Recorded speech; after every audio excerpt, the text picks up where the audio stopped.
Well, hello and welcome once again to the DCL podcast, where we're inviting you to sit back, relax, and we'll be on our way shortly.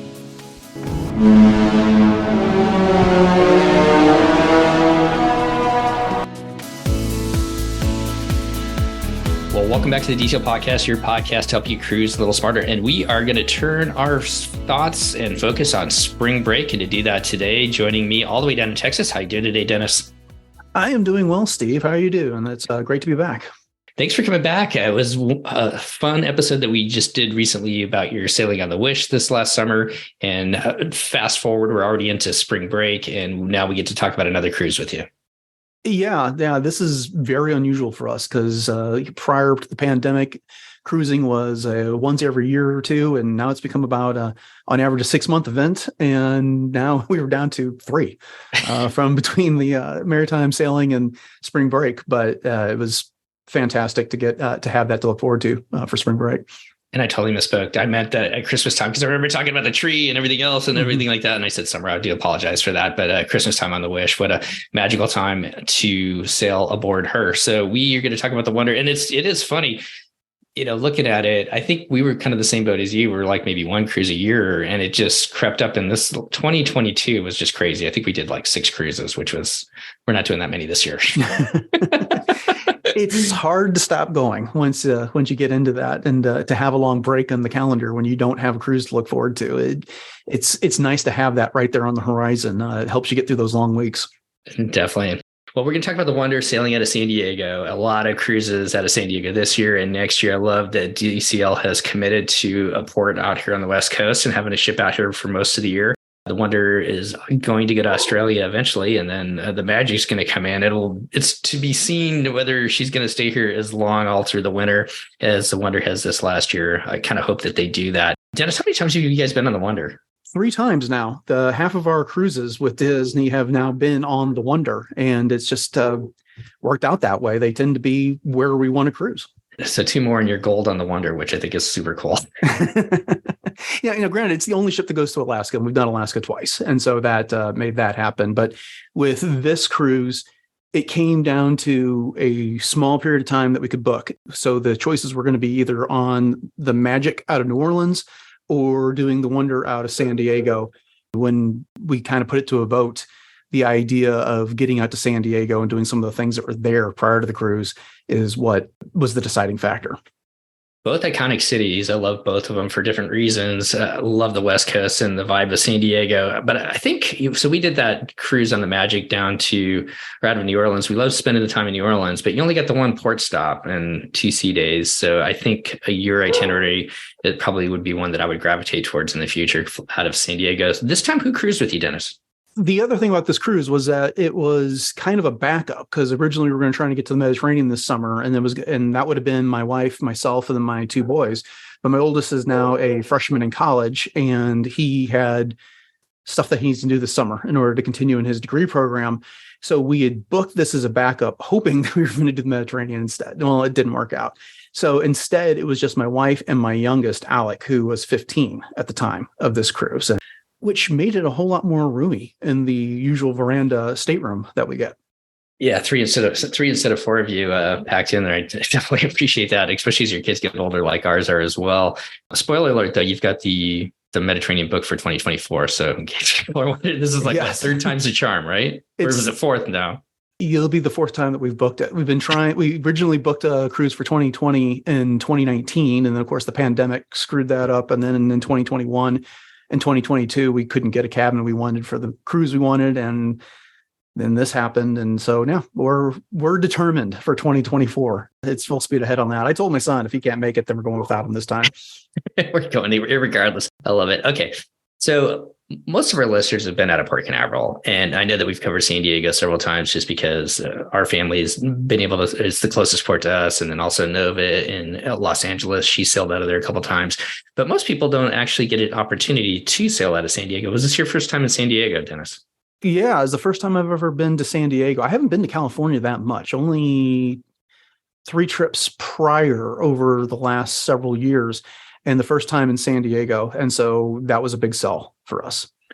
So a lot of different things to do in San Diego, from the zoo to SeaWorld, Legoland. If your kids are a little bit smaller, there's an aircraft carrier that you can get on. What were some of the tools that you used to kind of plan this cruise ahead of time? And we'll talk about the cruise itself, but let's start with just San Diego and the time you guys spent there beforehand. There is no shortage of information on San Diego to be had out there. So past episodes of your podcast, past episodes of other podcasts, the cruise Facebook group was full of suggestions on that. Just pulling up a search of San Diego and tourism brought up all kinds of lists. I would frequently look up, and this happens every time I go to a new city, top 10 things to do in such and such city with teenagers, or such, or when my kids were younger with children. So as you alluded to, the zoo was always one of those things that came up there, but just kind of keeping my ear open for the discussion, it made it real easy to come up with a list of ideas. And this is probably one of the easiest cities I found to come up with things to do.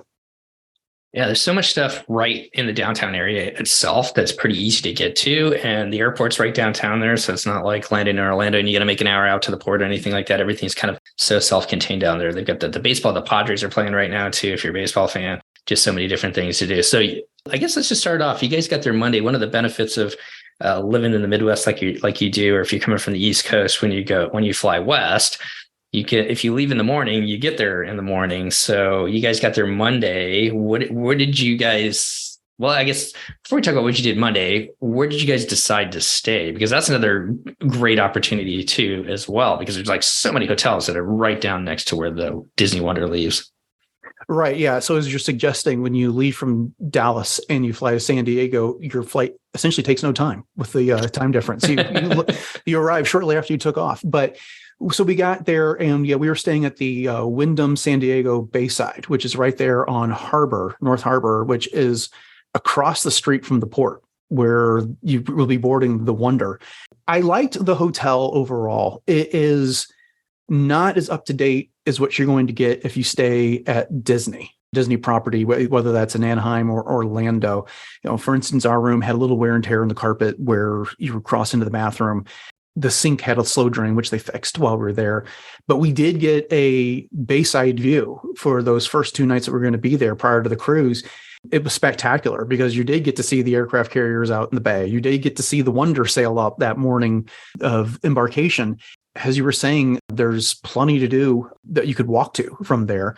If you were so interested, there is a hop-on, hop-off bus stop just across the street, about a block over. And we took advantage of that on the day we got back from the cruise. And so if for no other reason, it's reasonably priced and you get the view of the port and you can watch the ship sailing, which I highly recommend, I would suggest the Wyndham there. That it was, we enjoyed it quite a bit.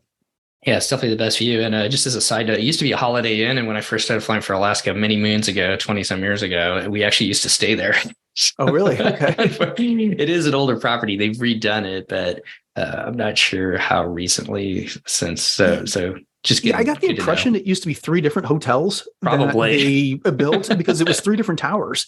And to get to Tower 2, which is where we were staying, we had to go outside and across a courtyard. And then the day after we got back from the cruise, we stayed there for a night and I had a city line view because I didn't need to see the ship and be depressed that I was not getting back on it. It was again in a different tower. They've done a lot to make the buildings look similar, but the rooms had a different style. And so it was pretty clear that they had been something different in the past. But still a great, and when I know that people online, if you follow Disney Cruise Line, and I know we've had several on our podcast and other podcasts as well, you can see those just iconic pictures of the Wonder sailing in the morning, and most people are staying at that Wyndham right there. So you guys get there Monday morning, about, you said 9:30 or so. What did you guys have planned that day, your first day in San Diego?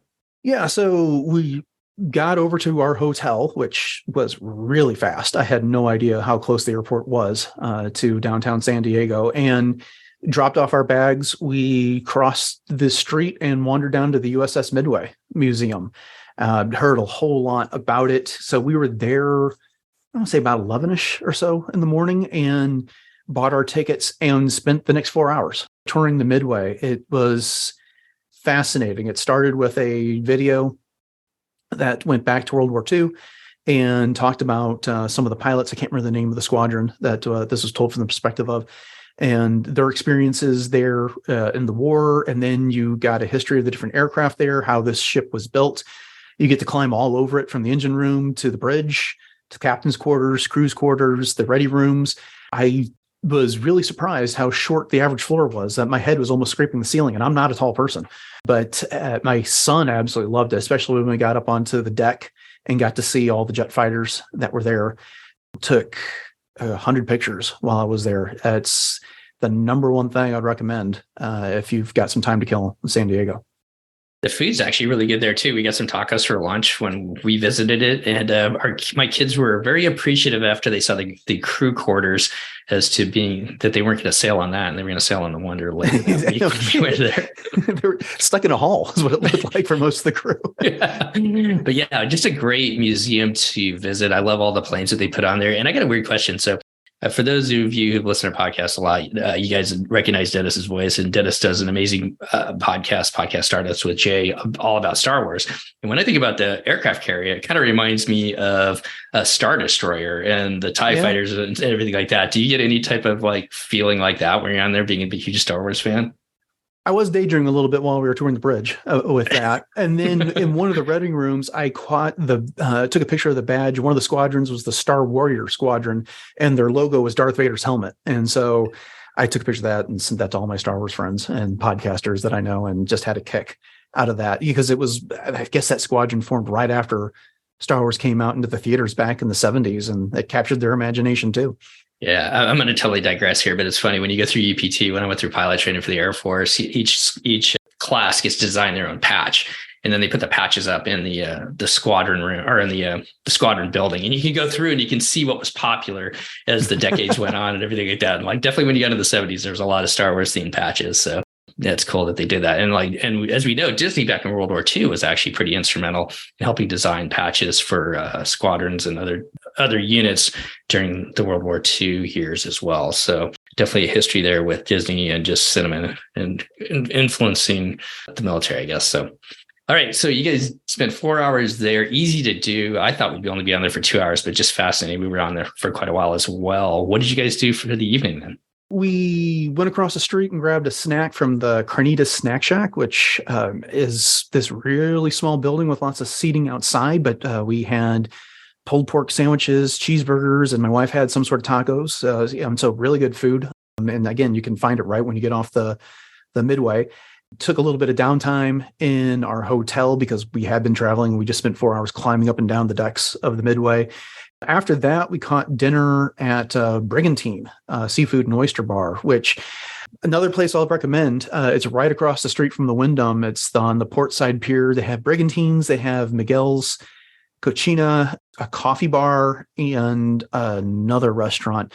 But they're all in this building that's kind of built out over the water. The concierge at the Wyndham had given us a certificate for free appetizer for any one of those places. So grabbed some great dinner. I had a great piece of swordfish there. We took our time. We basically ate and drank for an hour and a half, 2 hours. And then that was it for Monday. The Midway took a lot out of us because it's difficult to traverse if you've got mobility challenges, because there's an escalator to get up into it. But if, for instance, if you want to do the bridge, you're climbing up ladders. And so there was a lot of that type of stuff and watching your head and things like that. And like I said, we'd been up early to travel. So we made Monday kind of a short day. No, sounds smart. Okay, so we're on to Tuesday. What did you guys have planned for Tuesday? The concierge made another great recommendation for food, the breakfast at the Breakfast Republic. And we caught an Uber over there. I posted more pictures on social media of that meal than I have any other place I've ever dined out. That was really quite good. And so I would highly recommend that. And then, as you were suggesting earlier in the episode, you can't go to San Diego without checking out their legendary zoo.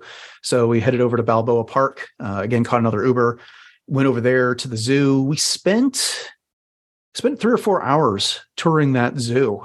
I was really surprised. Here in North Texas, both the Dallas and the Fort Worth zoos are relatively flat. But when you go to San Diego, there is a lot of walking up and down hill. We took our time, really took it all in. It's a pricier zoo than what I'm used to getting into, but we enjoyed seeing their polar bear exhibit, was something that we don't have down here. We were unaware that the pandas were no longer there. They had left right before COVID in 2019, went back to China. And so we found their pen, but there was a sign that had said that they had left. And so, oh, okay, well, that was one of the reasons we were here, but no big deal. The San Diego Zoo took up most of the afternoon. From there, since we were in Balboa Park and they have a couple dozen museums, we had gotten the heads up on the San Diego Comic-Con Museum. You could walk it in about 10, 15 minutes from the zoo, and we headed over there and checked it out. It sounds a lot cooler than it is. And it's 3 stories. The top floor is an exhibit that's got all of the covers from the guides from San Diego Comic-Con every year. And then they have a couple of spaces where they'll do certain activities. But we were there late enough in the day that we couldn't get into any of those. The main floor has space for basically traveling exhibits, and they had one dedicated to the history of animation. So there's actually quite a bit of Disney stuff that was in there. Alec thought it was fantastic. He could have spent a lot more time in there. My wife and I appreciated it, but it was only good for about 20 or 30 minutes of our attention after that. They did have a Pac-Man arcade at the time there off the side. I have not played Pac-Man or Miss Pac-Man in decades, but I walked up to the Miss Pac-Man machine and they had cranked up the speed. It was way faster than I remembered. But after 6 levels, I still hadn't lost my life, and my wrist was incredibly sore because I was just not used to playing any video games like that any longer. And so I just kind of let the game take over and do what it's wanted. They had a cool gift shop with a lot of stuff that had been Comic-Con exclusives, especially if you like Funko Pops. The bottom floor has a theater where they were showing old Warner Brother cartoons in conjunction with that animation exhibit that they had going on. And then they had an exhibit dedicated to some of the best cosplay that people had done at San Diego Comic-Con. So keep your expectations in check if you go there, and maybe look up and see what is going to be in that main hall before you go. But if you've ever wanted to go to San Diego Comic-Con or you're into that type of thing, then that could be something worth tacking on to the end of your day if you're into Balboa Park and have done some of the other museums.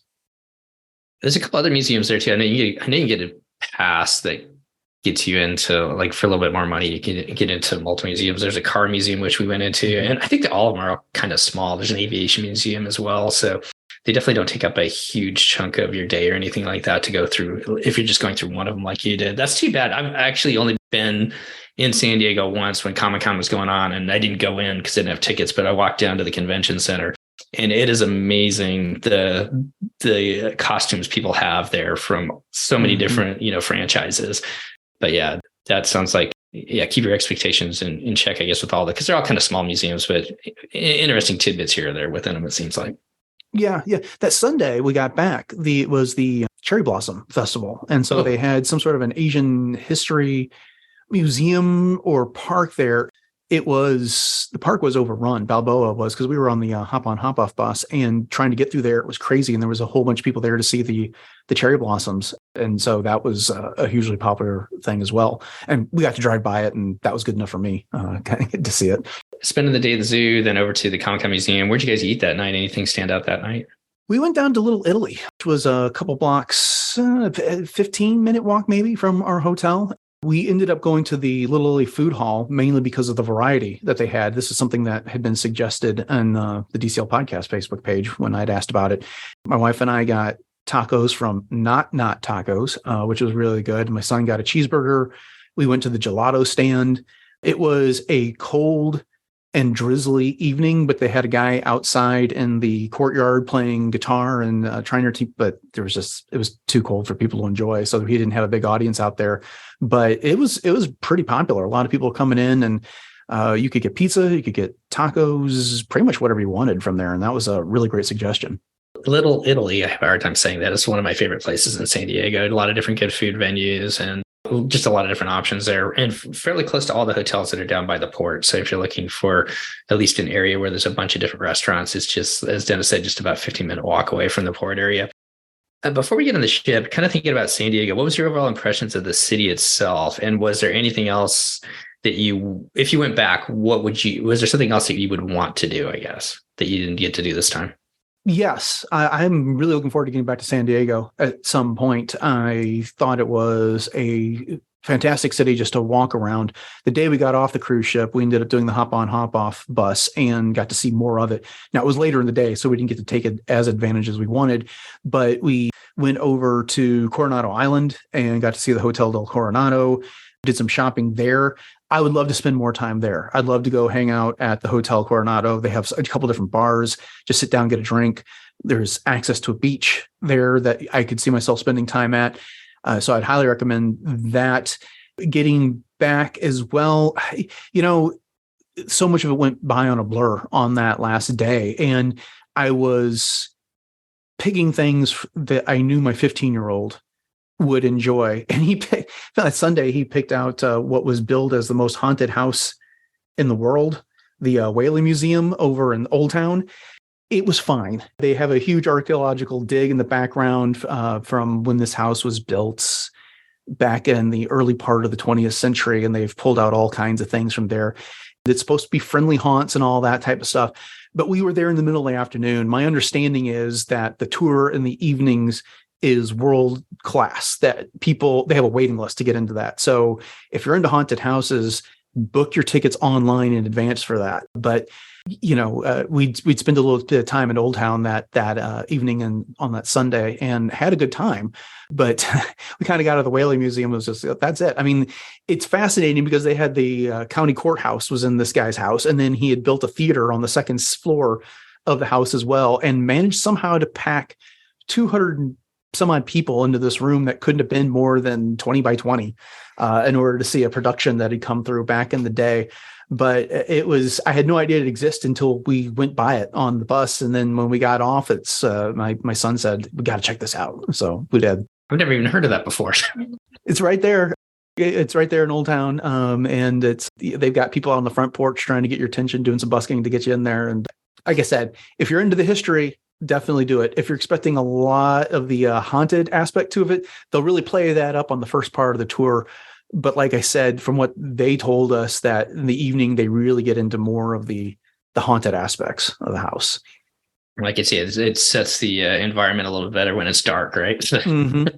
All right. Well, let's, anything else about San Diego you want to touch on that we haven't touched on, Dennis?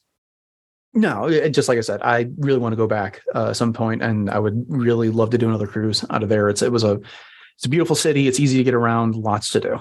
This has been a weird year for weather on the West Coast. I mean, it's been like, I've never seen the weather as bad as it's been in San Diego at times this year over so many years just traveling down there. How was the weather on this cruise overall? And once again, what were the dates that you guys went, just for people to put it into perspective? March 8th through the 12th. And yes, everyone that we ran into in San Diego was apologizing for how cold it was. It was colder, significantly there than it was in Dallas when we left. It wasn't freezing. We weren't in the 40s or anything, but a lot of temperatures were hovering around in the high 50s, low 60s. So it was colder than what we were expecting. And then that was kind of the theme for the cruise. Most of the days were pretty cold by comparison. Yeah, I think this is kind of a one-off year. So hopefully next year it's going to be a little bit better. But normally it's in the 70s. But like most coastal cities, definitely if you're going to travel to San Diego, even in the summer sometimes, once the sun goes down, being by the water, you definitely want to have like a long sleeve shirt or even a sweatshirt sometimes in the summer, believe it or not, because it gets cold. So, all right, let's get on the Wonder itself. You guys have been on the Wonder so many different times as well.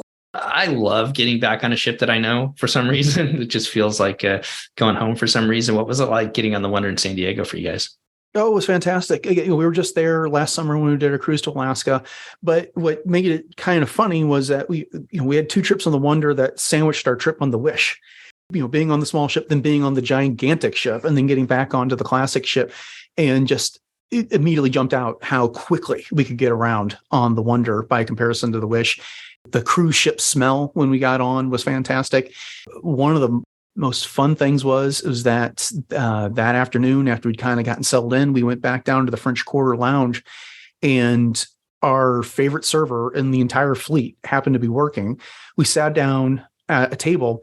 She came around the corner and she did a double take, and she said, "I know you." And we'd only met her just this last summer, the one time. All I had to do was tell her my first name. She remembered my wife's name, my son's name, what we liked to drink, what our room number was, and what our last name was, and when she had seen us last. And so her name was Lana. she's absolutely fantastic. And so that was a lot of fun. We got to catch up with her for 15, 20 minutes. I'm getting to that point now where I've been on enough of these cruises. I'm starting to recognize crew members from previous cruises.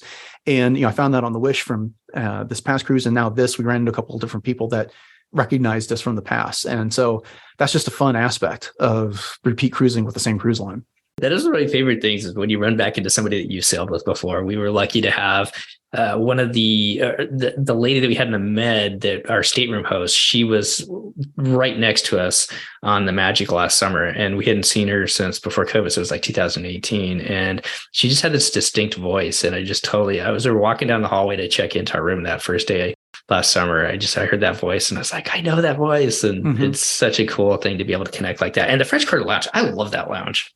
Oh, that's our go-to. It's probably my favorite lounge in the fleet, but we were there every evening between the show and dinner if we went to the show. Oh, and, a lot of times, my wife and I went there one morning for beignets for breakfast. They had some other new game shows there in the French Quarter Lounge that I hadn't seen before that were fun to experience for the first time as well. And it's just so well positioned near the restaurants, whether you're eating at Triton's or Tiana's, or even if you need to go upstairs to Animator's Palette, it's all of them are within easy walking distance from the French Quarter Lounge. And it's just little things like Dr. Facilier's cards, it's the cards, and they use cards, or the drink coasters are cards like from Dr. Facilier's pack when you watch the movie Princesses and the Frog. Just those little touches, I think, really make it a special place. So I guess we should go back a little bit. This is a 4-day cruise on the Wonder. Why don't you go over the itinerary, Dennis?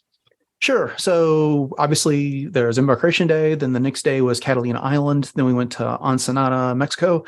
And then it was a sea day before returning back to San Diego. I love the fact you guys had a sea day before you come back. Such a relaxing thing.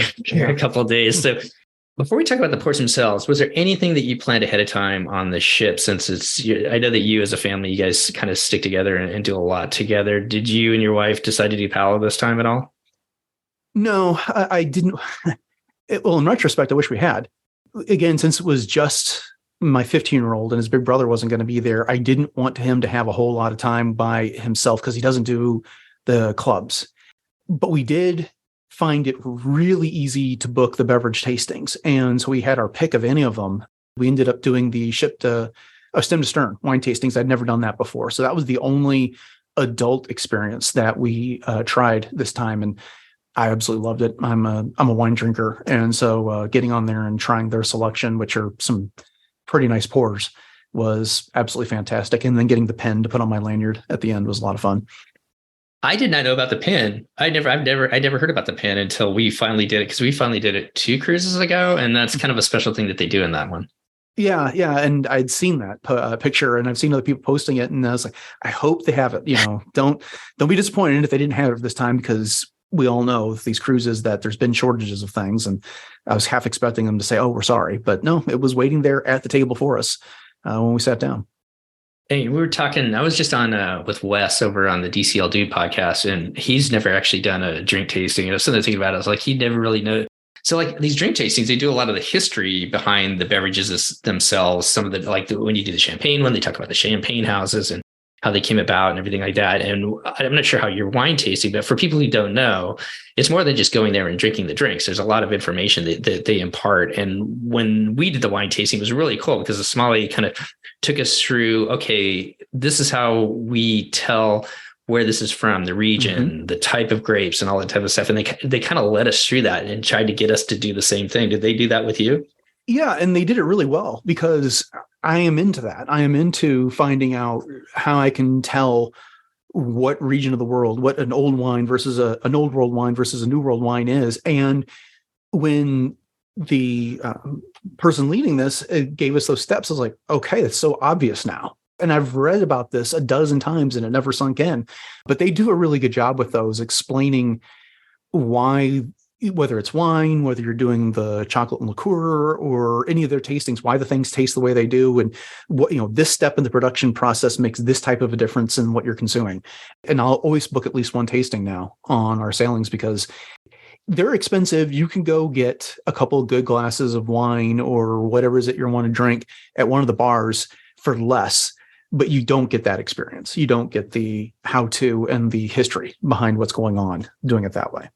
I totally agree. So if you're on the fence of trying one of these beverage tastings, definitely give it a shot, because I think that it's not just going there and drinking the drinks. There's a lot more to it than that, and I really appreciate that aspect of it. What were some of the other things that you guys did on board this time? One of the things that we found is we don't do the shows as much, especially if we've seen them before. There's some that we will go see just because we enjoy them.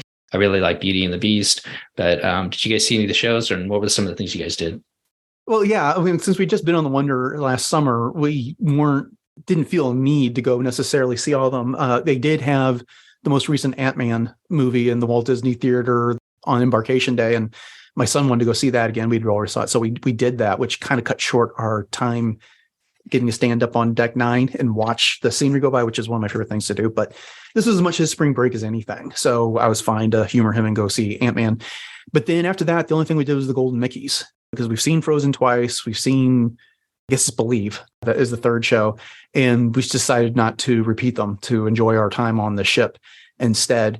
Now, that did give us the opportunity to go out and enjoy some of the live entertainment that was in the lounges those evenings. And Roxy, who was a performer on the Wonder last summer, was still there. We got to know her on that previous cruise, and we got to enjoy her take on all kinds of classics, rock, pop, and whatever music. And so we caught her every time we could. And that was a nice alternative to some of the shows.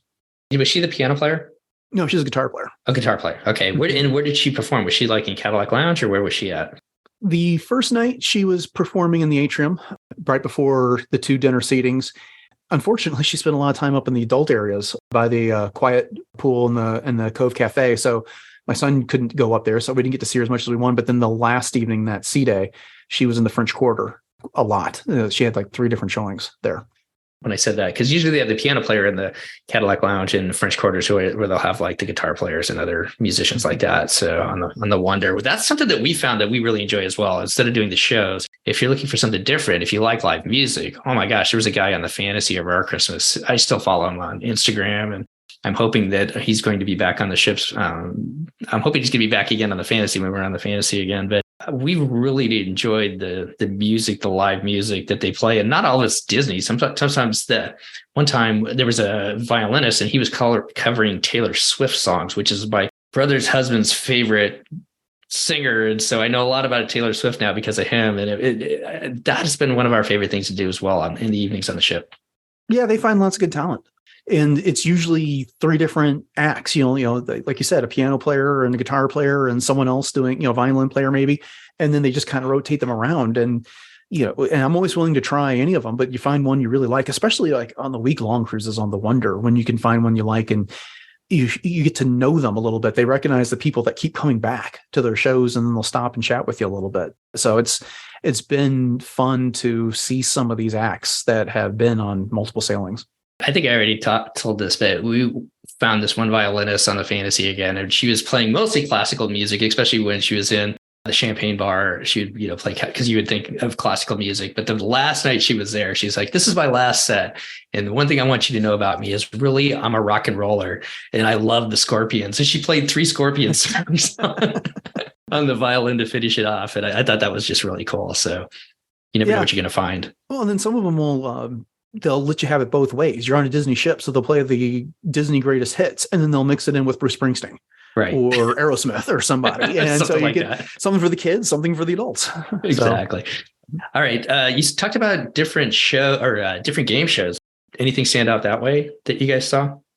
The one game show my wife participated was in the French Quarter, and I want to call it was like Spirits and Spirits. And I'd not seen this one before. Yeah. On any of the cruisings. And so, she would ask a question. If you believed it was true, you stood on one side, and if it was false, you'd stand on the other.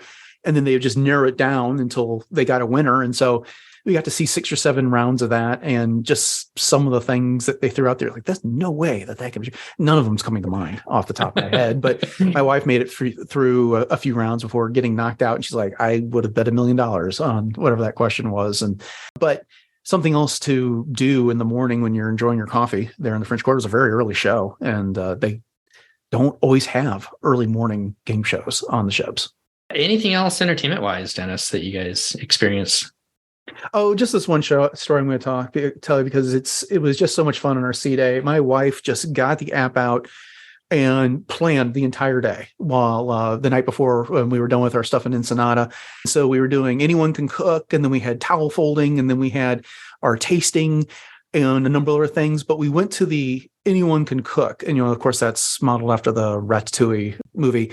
The guy was making apple strudel. The whole room went crazy over his apple peeler and corer. I mean, he just put an apple in there and it cored and peeled the apple in seconds. It was funny. He was not expecting that reaction. And so he ended up like peeling a whole bunch of apples just because people got a kick out of it. And then on the way home on the plane, my wife ordered one of these machines. But the apple strudel he made was good. We got to sample that. It was a nice change from the usual stuff on the Disney ship from the various game shows and trivias. And, we always like to do a trivia or two. We didn't win any.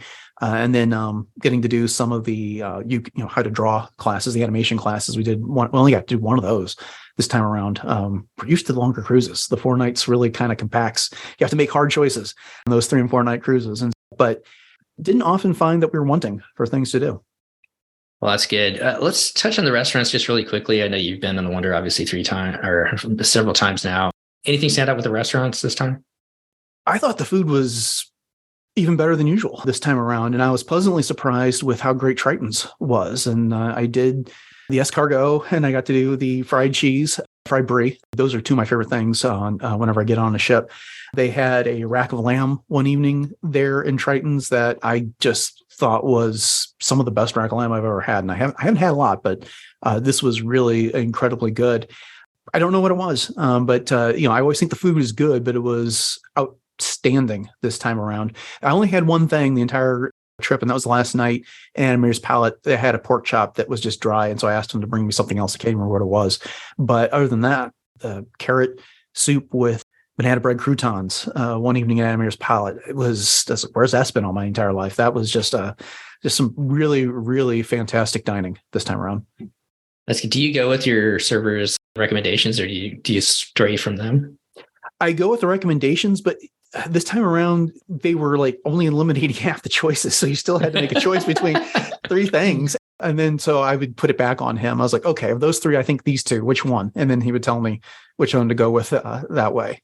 I think I just got a bad pork chop out of the batch that time. I always tease my oldest son. That's like whenever he orders a pork chop, he gets it perfectly done, moist and fantastic. Whenever I order pork chop, it comes out dry. I get the worst one, and he wasn't even there this time around. But the food was incredibly good. Our servers, Gang, I can't remember his assistant, but anyways, they were both fantastic. They kept us entertained every night.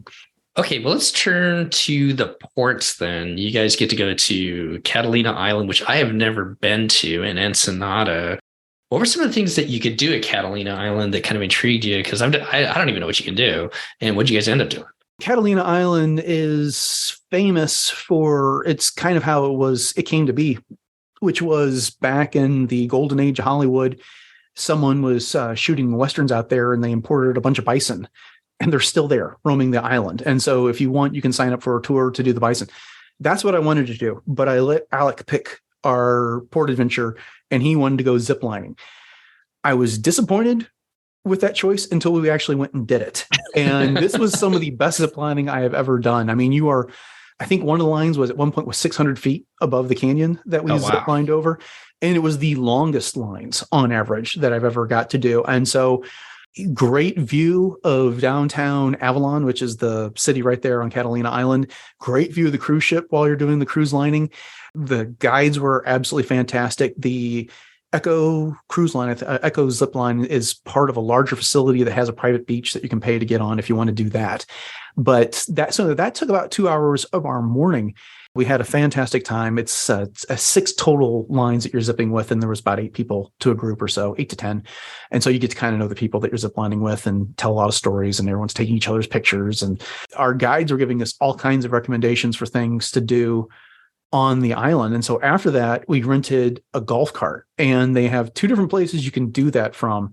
You have to tender into Avalon from the ship because they don't have a port cruise terminal. Right as you get off your tender, one of these facilities that will rent you a golf cart is there. They only operate in cash, and it's $60 for an hour plus a $60 deposit. If you keep the golf cart for beyond that hour, they basically hold back $1 of your deposit for every minute. A little bit further down the street, maybe half a block, is another place that does it. They have larger golf carts that can accommodate up to 6. They do take credit cards, but we went with the cash option right there. And that was so much fun. We got the cart, and in that hour, they give you a map. They explain where you can go. They teach you how to drive the golf cart if you've never done that. So we just followed the course, drive up the island, up the side of the hills.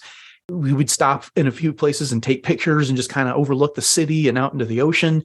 And it took, with our stops, about 55 minutes to get back from where we started. It was just fantastic. It was a fun way to get out there. I've ever actually driven a golf cart before, so this may not be a big deal for anyone who goes golfing on a regular basis. But even if you do, Avalon's just pretty. It's got palm trees. It's got regular trees. It's got all kinds of brush. And one of the zipline guides was talking about this breed of fox that was there on the island. We never saw one, but we were keeping our eyes open for them. That they're maybe a third of the size of the average fox because of their, they kind of have accommodated into their environment there. So, anyways, I highly recommend the golf carts. I don't know what they're called, but you can't help but find them once you get off the ship. When you're there, they're right there in your face.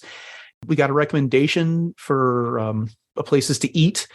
Alec, my 15-year-old, is a bit of a finicky eater, so we went with Coney Island West cheeseburgers. Well worth it. Got to sit outside, enjoy some sun. Some sun's kind of covered, and just I had a really great local brew. I can't remember what it was called.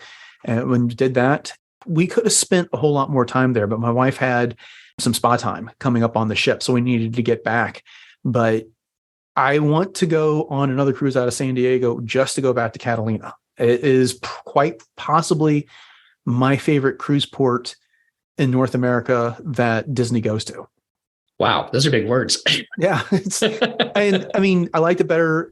Alaska's got a lot of great places, and I've been there twice now, and I enjoyed them. But just for some place that you can get around and do a lot in that time you're there, that 8:30 to 4 o'clock window, this was hard to beat. They've got shopping that's downtown that isn't what you run into when you're in the Bahamas, which is the same store selling all the same souvenirs. And it's not, diamond stores alternating with them. They had real shops you could do shopping at if you wanted to do that. They have, this Hollywood history. The Wrigley brothers, who owned the Cubs, bought and established a lot of this island. There's a great story about this mansion that one of them bought for his wife because he bought the island without telling her in advance. And so he built the mansion as a way of apologizing for her. And so our zipline guides were telling us all about this. And apparently you can stay there for $1,000 a night, minimum 2 nights, and all your wine and food and everything is included along with butler service. So that's a bit rich for what I'd want to pay to stay there. But I drove by it on the golf cart and I slowed down so I could kind of take it in while we were doing it. But the island, like I said, it's rich with history. It's easy to fill up a day while you're there. When you're driving around like that, are there a lot of just locals living on the island too? When you talk about this town? Yeah. I mean, the island is 8 square miles total, and only 3 miles is Avalon. The other 5 miles are Conservancy, so they can't expand anymore. What's there is there.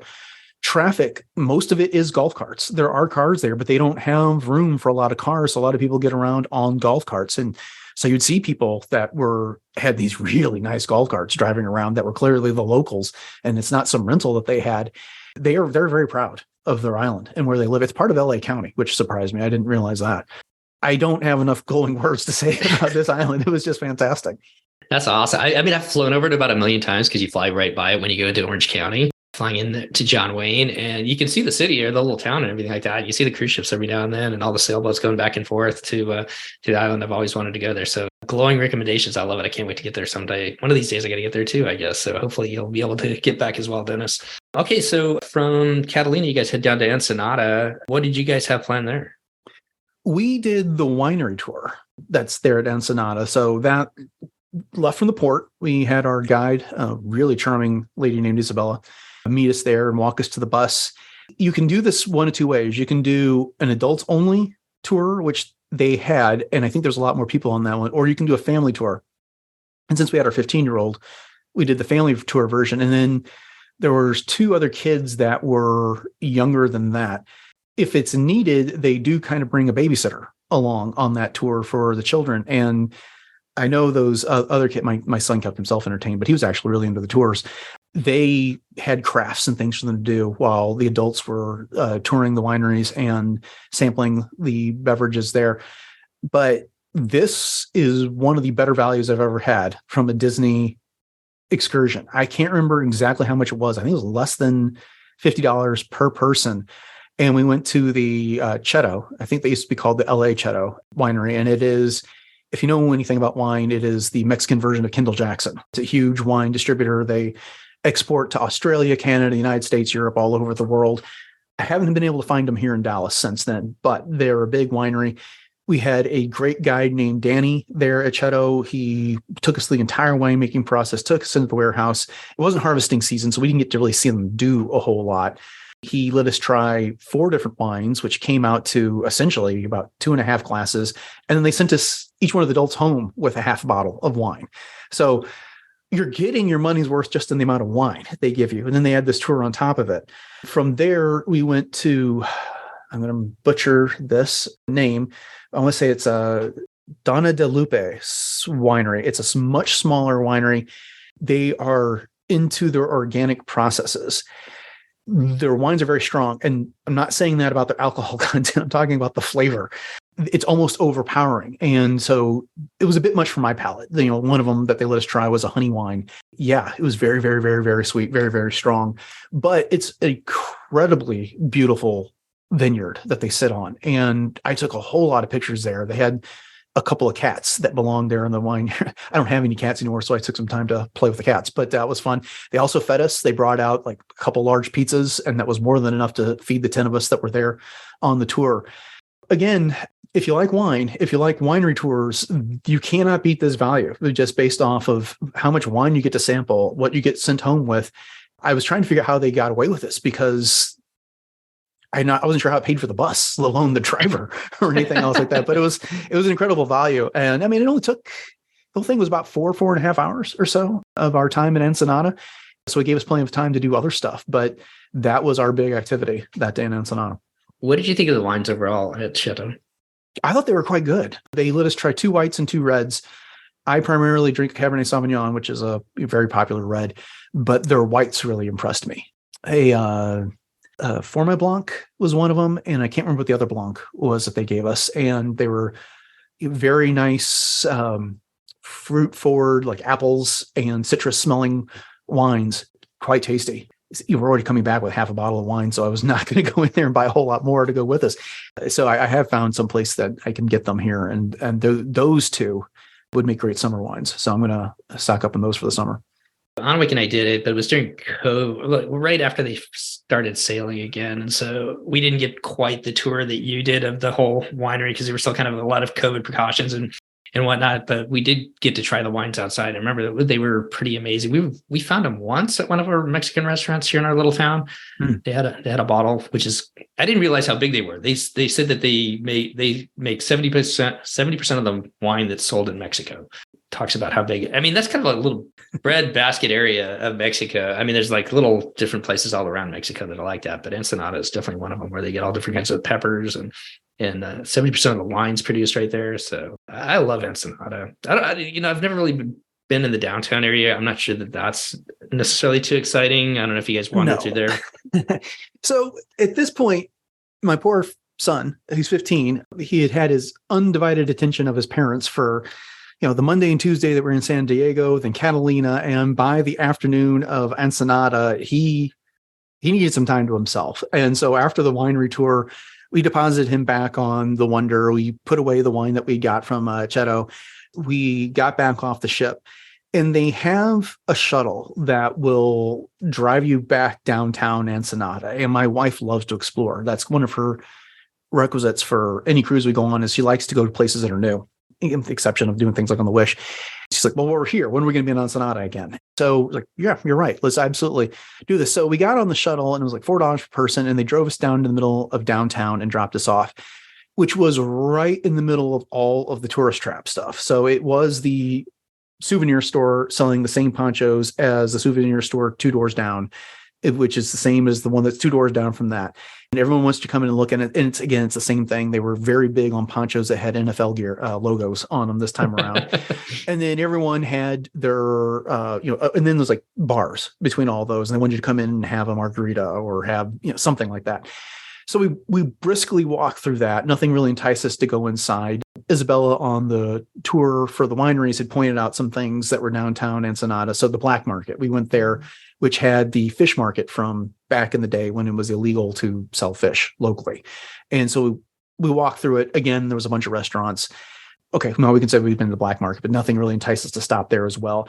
I will say this about Ensenada is that I often hear it get compared to Nassau, that it is essentially the Nassau of the West. I found the people in Ensenada not to be as pushy. When you told them no, they backed off, which is not what I can always say about Nassau, that, they will practically drag you into their stores there. But in Ensenada, it's like, thanks, but no thanks. And then they leave you alone and they just, go about your business. So I appreciated that. We spent some time walking up and down the Malecon there on the beachfront and took a lot of pictures of the ship. They have that absolutely gigantic Mexican flag. Apparently, they are very, very cautious and have strict rules and procedures about when they fly it or not. I cannot describe how this is the biggest flag I've ever seen. It was just absolutely gigantic. So we did pictures of me in front of the flag, my wife in front of the flag, and both of us in front of the flag. And then the Wonder is right there. And it had some, with all of the various yachts and sailing boats that were there in the harbor next to it, some great shots. We were able to take care of that. It's very picturesque in that area as well, right there by where you get off the ship. So anyway, all that's to say, you can kind of skip downtown Ensenada. I know it's kind of the birthplace of the fish taco. They're also very proud of their margaritas there as well. So that's something maybe to take in. And I wouldn't do the shuttle. It's completely unnecessary. It's such an easy walk from where the Wonder pulls into the port that it really ended up just being $10 wasted. I mean, I paid the guy, just gave him a $10 bill to cover the two of us and then the tip. Considering where it leaves you, it's just not worth it. I think you said that very well, Dennis. I mean, I love Ensenada. I won't hide that. I think there's so many cool cultural things you can do, from the winery to, if you want to do something outdoorsy and kayak, or we've done a snorkeling tour. The next time we go there, we want to do the Mexican food cooking tour that we're going to try and do. I think it's a great place. If you're going to Ensenada and you're just going to get off and wander around the downtown, you may be disappointed. But if you go there and want to explore a little bit about the region itself, or maybe some of the Mexican culture, the history, and then maybe get a recommendation, which we've done before, to like maybe get a taco or something like that before you head back to the ship after your excursion, I think it's a great port for that. And I love the Mexican people. It's just one of my favorite countries to go to as well. So, but to your point, I think that if you're just going to go there and get off and go downtown, you might be a little bit disappointed. Yeah. Find a good excursion. Do a little bit of research in advance. Even if you're not going through Disney, there's plenty of options there. You can do winery tours on your own if you want. I know there was people pulling up to LH right as we were leaving to do the exact same thing. So definitely check it out. Were the sea lions there? Were they greeting you as you're going? Yes, I'm glad you brought that up. As that's the other thing you got to do when the ship is pulling into port in Ensenada. If you've got a veranda room, get out on the balcony. If you don't, get up on deck 9 or 10. There's scores of them, and they're all barking away, and they're playing in the water. And it was so much fun watching them. One of them had a fish, and it kept throwing it out of the water to mess with the seagulls. And they would all go after the fish, and then it would grab it and would dive back under the water and then come up and do the same thing again, just completely messing with these seagulls for a while. And then not only that, as we left Ensenada that evening, when we kind of got, 20, 30 minutes outside of Ensenada, as the ship pulled away, dolphins by the dozens. And it was a great place for dolphin watching. We just saw pod after pod of them. They were all over the place. So that was a really wonderful spot to see wildlife. And there were people on the cruise that were talking about having seen whales. I didn't get a chance to see any of them. I've been down to Puerto Vallarta at about the same time of year in the past, and I know they typically come south. The big joke with all the Mexicans is that it's cheaper to have a baby in Mexico than it is in Alaska. And so, they come down to Mexico for the spring season to have their babies, and then they migrate back up to Alaska for the summer after that. But they are definitely around, and you can do some good whale watching there. I've seen I've seen the dolphins down near Cabo. When we were coming into Cabo, we just saw there's a whole pod that just kind of followed us along as we pulled into where you tendered in Cabo too, so we didn't pull into the dock, but pulled into, I guess, the bay there, which was magical to watch them do that. So, well, you guys finished up with the sea day. We've talked a lot about what you guys did on the ship. Anything stand out for that sea day, Dennis? So my luck with the Wonder is on that last sea day is fog. It happened in our last trip in Alaska, and it happened this time. And so they were blaring that foghorn every minute to 2 minutes all day long because it's some incredibly dense fog that was out there. Unfortunately, someone had some sort of medical emergency, so they had to do a medical evacuation from the ship. And so we watched the helicopter come in to do the airlift off of that. But it was another fantastic day. Again, my wife did the planning. We were on the go all day long and never wanted for something to do. And, a sea day on a Disney cruise ship is hard to beat. They just keep you entertained, and it's happy. It's fun. There's characters everywhere, and the food's fantastic. I love going up to Deck 9, and we eat our way through sea days between the regular meals, whether we're going to the sit down breakfast or going to Cabanas or whatever, and then just grabbing a slice of pizza or a burger, up on Deck 9, chicken tenders, as Paul Rudd will tell you, change your life. It's just so easy to stay content and happy while you're there. Well, from there, you guys are back to San Diego. Then you guys spent the day on the hop on hop off bus to finish it up, and which we've kind of talked about. Did we miss anything there? No. Again, I recommend that. It's reasonably priced. If you're going to do it, try and get it started as early in the day as possible. I mean, it was about 11 o'clock. And so by the time we got to Coronado Island, and then we ended up stopping at Old Town using the hop on hop off, we didn't get as much value as if you got on it early, when you could do something like Coronado Island and Balboa Park and Old Town. And they give you plenty of great information about San Diego as a whole while you're doing that. Probably said this before, but for people that are going to San Diego, if you stay downtown like Dennis and his family did on the Wyndham, they're right next to the aircraft carrier. You can actually jump on ferries there where they sell tickets. They'll take you over to Coronado Island. So there's another way to get over there. And it's a pretty walkable island. Mm-hmm. It's probably about a 30-minute walk from the time, or 20 to 30-minute walk from where they drop you off to get over to the Hotel del Coronado. It's actually kind of a cool little walk. You see the different little bungalows that are over there, and lots of just little local shops you'll walk by as well. So I guess any tips for people going to San Diego, Dennis, and maybe even tips for a 4-night cruise versus the longer cruises, which I know you guys like, we all love?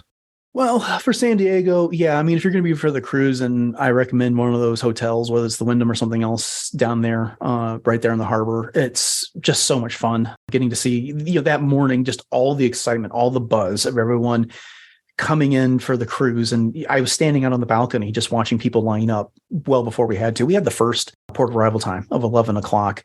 If you're cruising in and out of San Diego, pack your patience. The customs there is slower than any other port that I've been at. And so it did take a while to get off that ship. But as far as San Diego in general, you can't go wrong with Balboa Park. There's so many great things there to do. The Midway Museum is definitely a must. And for 4-night cruises, you really just have to realize you can't do it all. It's on the ship. There's so much to do. We had tough choices between whether we were going to do trivia or do something else. The same activity doesn't get offered as many times as it does on a 7-night cruise. And so just, go with the flow, pick whatever sounds best. Just enjoy what you can get into. Yeah, that's a good point. I never really thought about that on the shorter cruises. If there's something that you really want to do, if you see it, you might want to jump on it because it may not be offered again while you're on board. So, well, I know what's next for you, but for our listeners, what's next for you and your family, Dennis?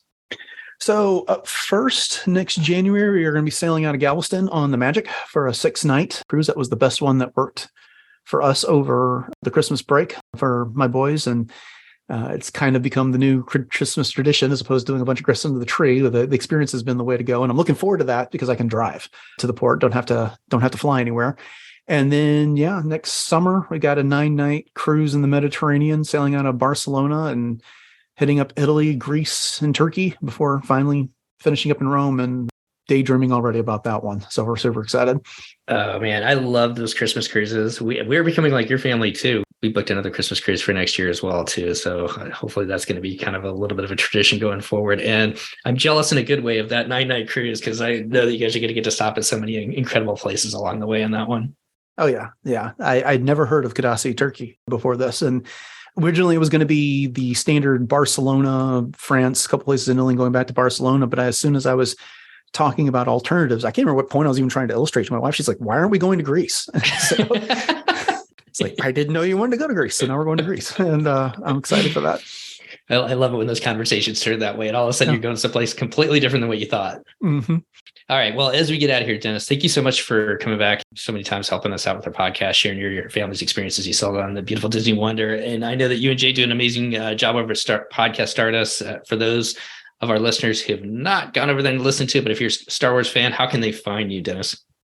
Sure. So whatever podcatcher it is you use, you can find Podcast Stardust there. It's 3 times a week. Usually on Friday, we're covering the most recent Star Wars news, and there's a whole lot of it since we just had Star Wars Celebration. And then on Mondays, we're typically covering whatever the most recent episode of whatever show is. So The Mandalorian as of late. And then Wednesdays is some other type of discussion or maybe review. So it's 3 times a week. You can find us on social media, pretty much anything, Instagram, Twitter, Facebook at Podcast Stardust. I highly recommend you go over and doing that. We listen to all your shows on The Mandalorian, and I was going to ask you some Mandalorian stuff, but I'm behind. We've only watched 3 episodes so far. So, but I will ask you this: out of the Star Wars Celebration, they announced a couple different movies. Which one are you most excited about? Ooh, tough question, but I think I'm going to go with the new Jedi Order movie, talking about rebuilding the Jedi with Rey 15 years after the sequel trilogy. It's a completely unexplored area of Star Wars, and so I want to see what happens next.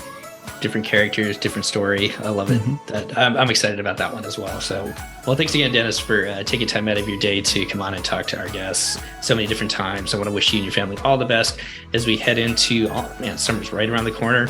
Just have a great time with your kids and your older son when he comes back from college. So we'll be talking to you soon. Thanks again, Dennis. Thanks for having me.